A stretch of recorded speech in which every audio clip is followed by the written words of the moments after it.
Hey guys, it's MC Prophet again, and as you can tell by my childlike wonder looking around this map, this is my first time actually playing here. This is Payload Bread Space, and it's really cool, and really weird, and I think that it's mostly comprised of assets, like graphic assets, textures, models, things like that, that were kind of salvaged from a very old and nowadays kind of obscure beta map.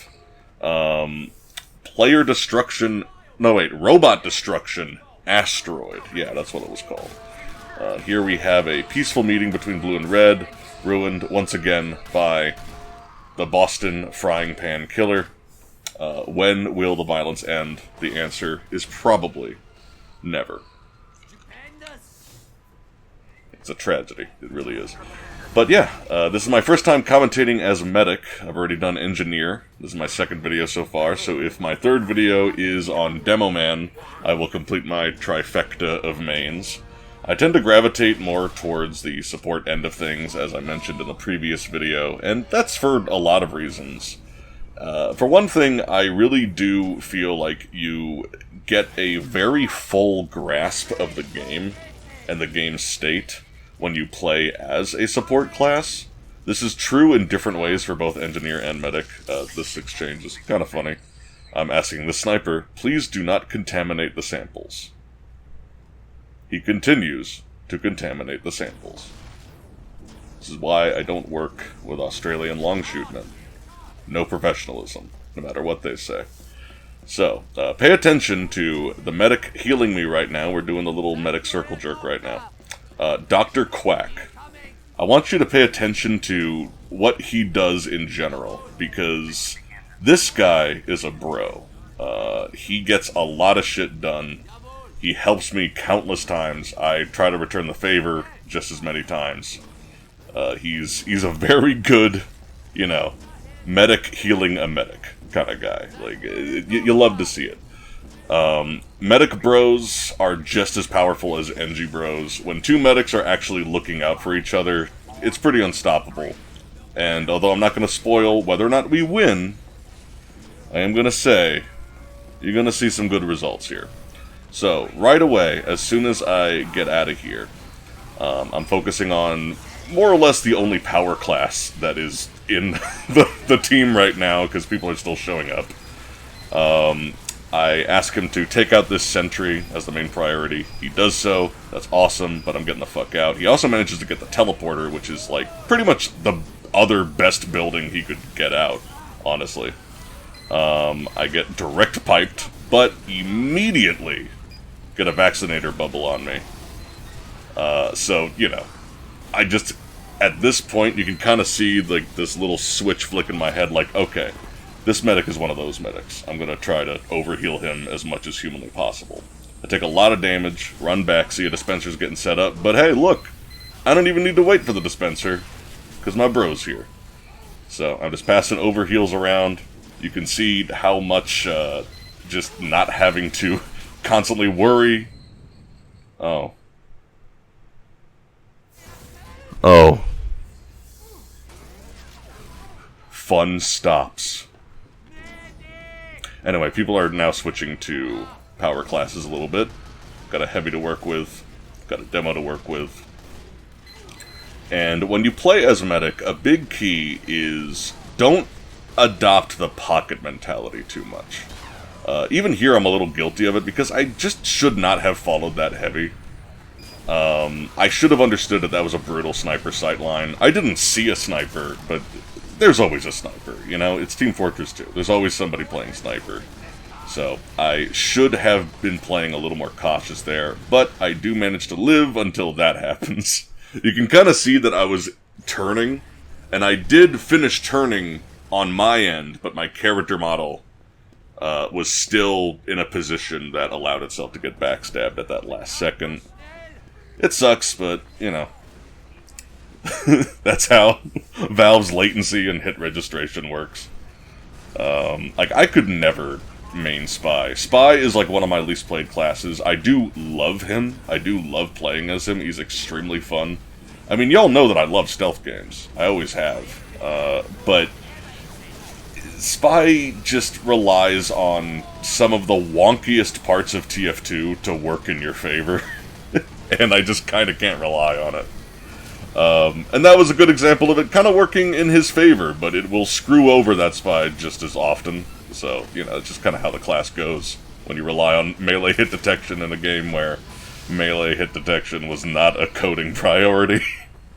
So, right there, I just took some time to overheal Joe. And if you look at the kill feed, he's doing some work. And we're going to see Joe again pretty soon. He's a very good roaming soldier who will occasionally become a pocket soldier if he has to. So, you know, kind of the best of both worlds. So, notice how much health he has. If we didn't give him that overheal, he would have been dead. Like, we can pretty much be certain of that. And that's a good example of why, as medic, you need to read what your teammates are going to do and what they're trying to contribute, and just make it as easy as possible for them. And, you know, it definitely paid off, because he actually took out one of the sentries that was going to slow down our progress here. I immediately shift focus to just saving Joe as well as possible. I'm noticing some weird medic callouts. Spy shows up. Thankfully, I did turn around fast enough that time. So, he lost the French roulette that time. So, spreading heals around, I had to take a second. Movie magic, you won't know. But, I had to take a second to feed my puppy. So, right now, we're focused on spreading as many heals as possible, pushing forward. You can see that Dr. Quack is still putting in work. He's doing a good job. I'm focused on pushing the cart because we have a pretty good advance right now. And I had a little fucking heart attack because, like, it's a very faint sound, but it's also very distinct once you play TF2 enough. I heard a Spy stabbing sound, but it was just our Spy decloaking, like removing his disguise with a stab so that he could help push the cart. We have a funny interaction with that Spy on our team in a little bit, actually. But you can see that we're pushing up really nice. And this is like kind of ideal scenario to learn a map. This might seem kind of weird, but when I play a new map for the first time, I actually like to go medic. And that's for a lot of reasons. But usually, there's always at least one or two people who know a map, more or less know where to go. You can see, I think that this guy's a Spy. I'll complete the thought on why I do medic on new maps a lot later, but I just want you to look at this exchange. It's pretty funny. That guy, like, our guy dead rings, but he's just like, I gotta protect our medic. Oh. I admire the effort, but it wasn't really necessary because, you know, we could have just retreated together, Spy, but I definitely appreciate the team play. You don't always see that from Spies, but Spy's not a combat class, even when he's backed up by a medic. So those last two lives didn't go too well, but that's okay. That just kind of happens when you're a top-scoring medic. Like, your luck decreases by 10. Like, you could not have more of a fucking spotlight on you. So, I'm not going to be too mad about getting focused from time to time. Like, that's kind of people's job. It's their job to focus on me, especially when I'm, you know, staying alive a lot and doing pretty well. But a reason why I like to play medic on maps that are new to me is because there's usually, like, at least a few people who kind of know what they're doing, who I can follow and help that way. And when you play as medic, you are kind of directly behind the action. You're right up in it, but you're not quite at the front line. So it's a very good way to have an opportunity to look around, check flanks, understand the flow of the map, understand where a Spy might be hiding, understand where the enemy might flank you. Case in point. But yeah, that wasn't a flank. Basically, I thought that I could make that cross. I saw my teammates through the crevice. I wanted to go through that little cavern area. That was not a good idea. But I will say, I probably would have gotten away with making that crossing if I didn't instantly get laser beamed by a random crit. So I'm not going to blame myself too much for that one. That was a calculated risk that probably would have worked on a server without random crits. So, here, we're at a crossroads. It's like, do I follow soldier? Do I follow heavy? And I'm just like, you know what? I want to see if we can cause some chaos on the flank with the heavy, because we have teammates on and around the cart already. That's just, you know, game sense telling me that. You can also see that now they're pushing, but I just kind of understood that they were nearby. So I think, in my head, hey, I'll go flank with this heavy. This'll go great. We get lagged out. Everyone is looking in our direction, and I run. And I run with my back turned to the enemy. Some people might think that that's kind of crazy, but the thing is, one, I'm using the crossbow. It's not a great self-defense weapon anyway. If you're backpedaling while defending yourself as a medic, it's a syringe gun that you want, really. And two, you move faster while running forward, which is a mechanic I think a lot of people have an intuitive understanding of, but maybe a lot of people don't understand how big of a difference it actually makes in the moment. I would have died if I was backpedaling, I'm pretty sure. And since there was absolutely no way I was going to make any kind of difference with my dinky little crossbow doing like, 50 to 60 damage or whatever, I just calculated like, okay, it's a risk to turn my back to them because I don't know what they're doing. But I know where the cover is, I know where a health pack is, and I made it. To be a medic is to be an escape artist. And now we're back in it, and we're still alive, and we're providing heals, and we're saving lives. We saved an NG. We're helping our buddy on the front. Once again, Dr. Quack putting in work. Love to see it. I'm getting better with the crossbow. I am one of those freaks who alternates between the crossbow and the, of all things, default syringe. But I actually, you know what? Hold on. I want to rewind this, and I'll do that in post. I'm going to go back a little bit because I want to talk about my thought process for these last few seconds here. You can see I'm focusing on the power classes, spread enough heals to get our medic buffed a little bit, but I need to focus on this heavy. Using the crossbow, giving them some health bursts. I have uber charge. I can see that they're pushing. Focus on the heavy. Flash a soldier just to save his life from the spam. And that was definitely the right call, because that keeps him alive just a little bit longer. I kind of intuit that I will be able to survive just barely, based on the numbers with that afterburn. Get in there, push it in, bada boom. So you can kind of see, just from how dense this commentary is, medic, once you come to grasp with how it functions, it is the multitask class. Sometimes even more than engineer. You have more tactical decisions to make with higher stakes and greater frequency than anyone else on your team. And that is part of why I find it fun. And that's also part of why a lot of people don't like playing medic. Some people find it boring. I do not relate to that at all, as you can probably tell. This is my second most played class. It's one of my mains.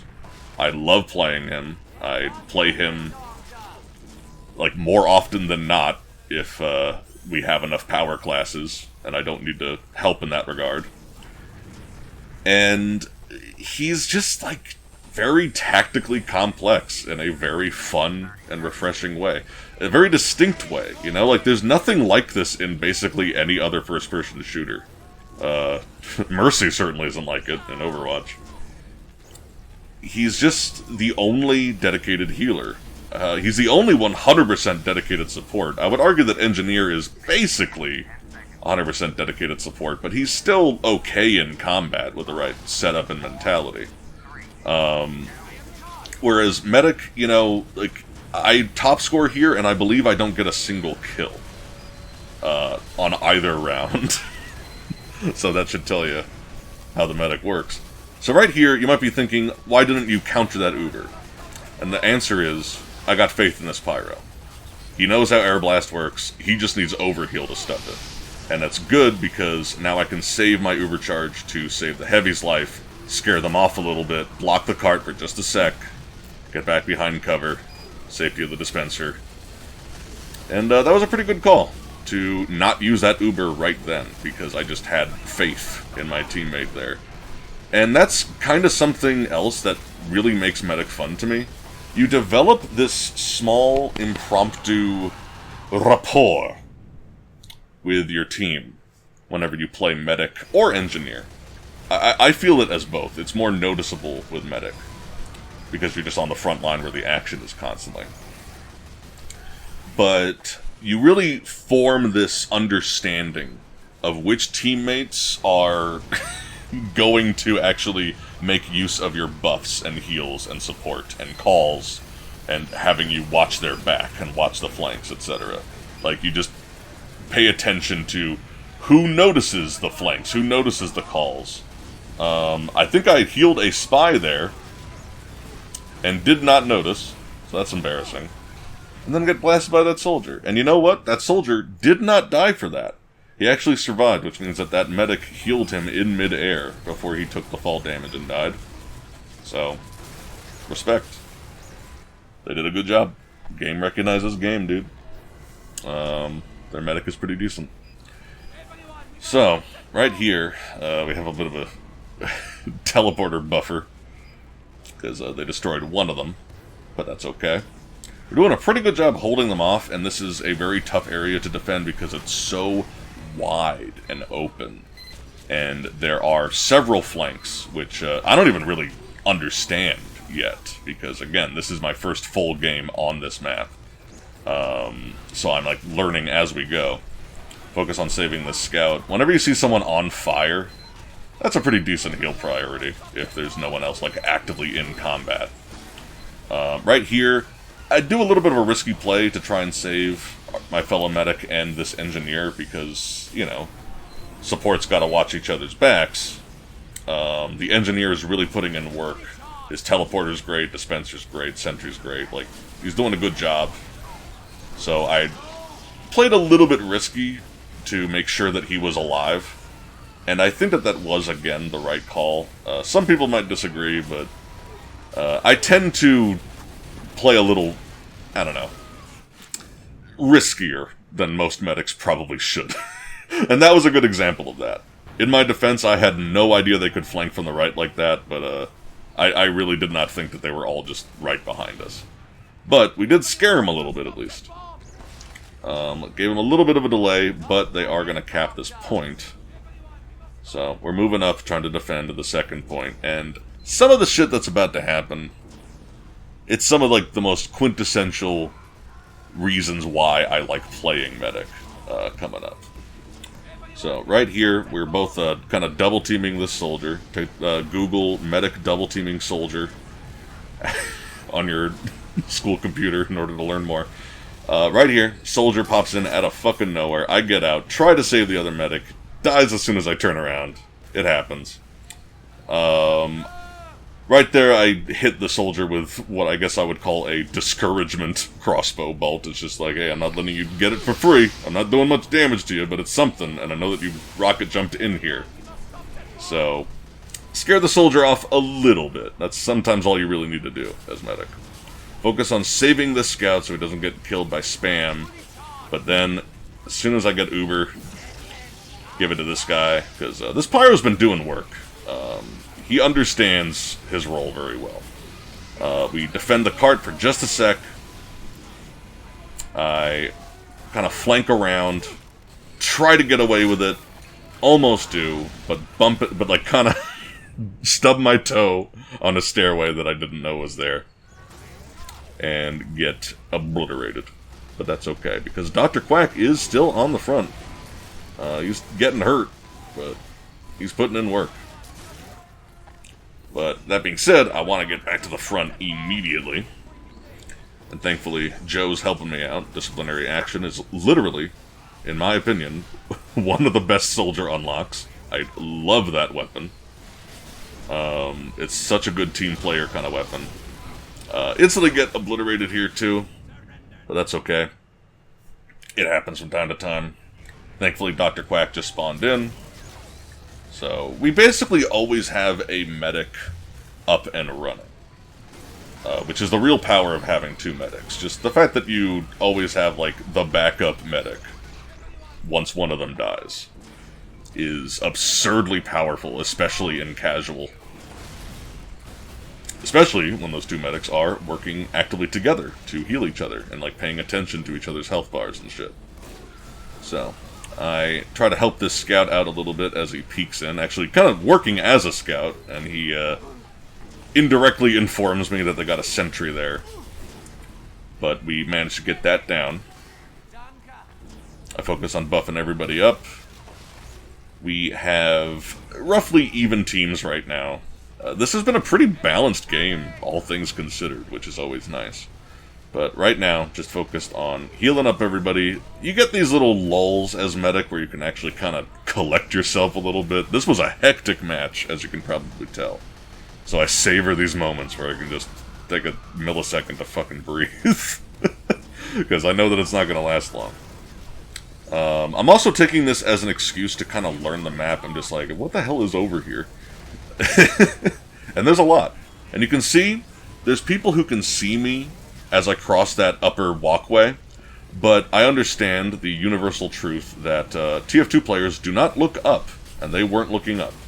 So I just decided to risk it and cross anyway. Managed to survive. Uber the pyro, flash that soldier to extinguish him, because why not? And, you know, we just kind of chase him off a little bit, and that's okay. That's all that Uber really needed to do. And right here, I'm hurting. I'm a bit concerned. There's a bunch of people about around the corner, and I know it. So, I call for help. And it arrives. My guardian fucking angel. And the thing is, like, normally I wouldn't even bother doing that.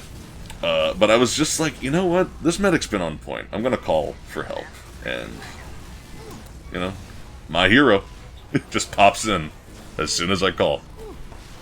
But, yeah, like, I know that I've been, like, talking about that a lot, but, like, seriously, Dr. Quack was kind of the unsung hero of this entire game. Because, you know, the Vaccinator is just a very powerful secondary metagun to complement the default Uber.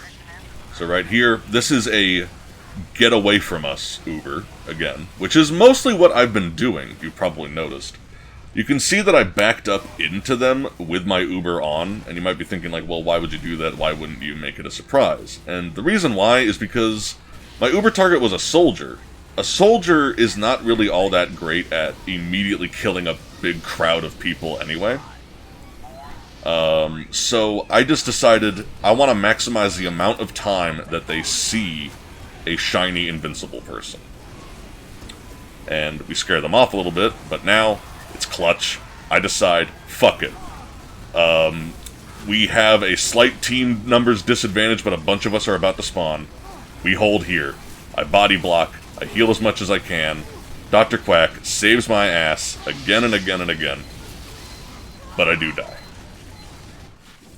But, as you can see, 3, 2, 1, we stopped it there. Pretty much the last pixel. Chat's going wild. Understandable. Because that was a really fun climax to the game right there. Appropriately, we end with Dr. Quack running forward, holding the solemn vow like a goddamn hero. That was fun as fuck. Really good example of how support classes can support each other, not just the dedicated power classes. Almost 20,000 healing in one game. Pretty damn good. And you can see I did a whopping total of 84 damage and managed to be MVP. That's how you know you had a good round as medic. But yeah, that was incredibly fun. I was kind of concerned, to be honest, when I started this video in particular, because I was worried I just wasn't going to have enough to say about medic, but if anything, I had more to say this time. There were things that I didn't even really get to bring up, and I had to literally rewind to cover all the footage that I wanted to cover. But I'm okay with that. That was incredibly fun. I definitely want to do more of these videos. I'm really enjoying these. I hope that the patrons enjoy them. I hope that when they go public, y'all enjoy them. Let me know what I can improve. Let me know what I can work on. What other classes you want me to talk about. I play as almost every class aside from, like, Sniper and Scout. Sniper because I find him kind of boring, and Scout because I'm horrible at Scout. But yeah, thanks for watching, and hey, stay safe out there, nerds.